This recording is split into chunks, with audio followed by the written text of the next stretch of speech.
कहते हैं कि कदीम ज़माने में एक रईस की बेटी घोड़ा सवारी के दौरान घोड़े से नीचे गिर गई और उसके कूल्हे की हड्डी अपने बंद से जुदा हो गई। लड़की के बाप ने बहुत से हकीमों से इलाज करवाने की कोशिश की कि एड को वापस अपनी जगह पर बिठाई, मगर मुसीबत ये थी कि लड़की किसी हकीम को अपना जिस्म छूने की इजाज़त नहीं देती थी। बाप ने बहुत इसरार किया कि बेटी हकीम को शरीयत ने भी मुहर्रम करार दिया है, लेकिन बेटी किसी तरह राज़ी नहीं हो रही थी और दिन ब दिन कमज़ोर होती जा रही थी। आखिर लोगों ने मशवरा दिया कि शहर से बाहर एक बहुत हाज़िक हकीम रहती है, उनसे मशवरा कर ले। वो शख्स हकीम साहिब के पास गए और अपना मसला बयान किया तो हकीम साहिब ने कहा कि एक शर्त पर मैं आपकी बेटी का कोल्हा हाथ लगाए बगैर वापस बिठा सकता हूँ। वो शख्स कहने लगा कि जो भी शर्त हो वो कबूल करने पर आमादा है। हकीम ने कहा कि शर्त यह है कि एक बहुत मोटी ताज़ी गाय मेरे लिए ला दो तो मैं इलाज कर दूंगा आपकी बेटी का। वो शख्स बहुत भारी कीमत पर शहर की सबसे तनुमंद गाय खरीद कर हकीम साहिब के घर ले गए। हकीम साहिब ने कहा कि आप अपनी बेटी को परसों अपने साथ ले आए, उसी दिन अल्लाह के हुक्म से इसका इलाज कर दूंगा। जब वो शख्स चला गया तो हकीम साहिब ने अपने शागिर्दों से कहा कि 2 दिन तक ना तो गाय को घास का एक तिनका खिलाया जाए और ना पानी का एक कतरा पिलाया जाए।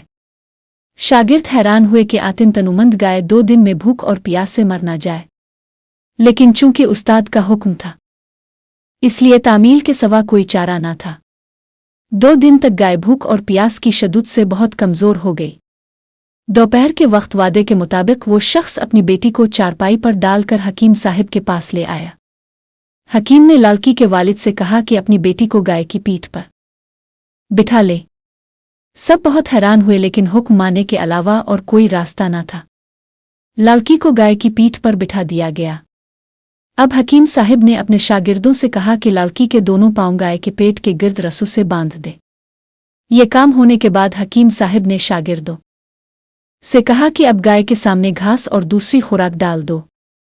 गाय 2 दिन की भूखी प्यासी थी, जल्दी जल्दी खाने लगी। हकीम साहिब ने इसके सामने पानी की बड़ी सी बाल्टी में बहुत सा नमक डालकर रख दिया और गाय तेजी से पानी पीने लगी। पानी में नमक की आमेजिश ने प्यास की शद्दत और बढ़ा दी तो गाय ने एक साथ बहुत सा पानी पी लिया।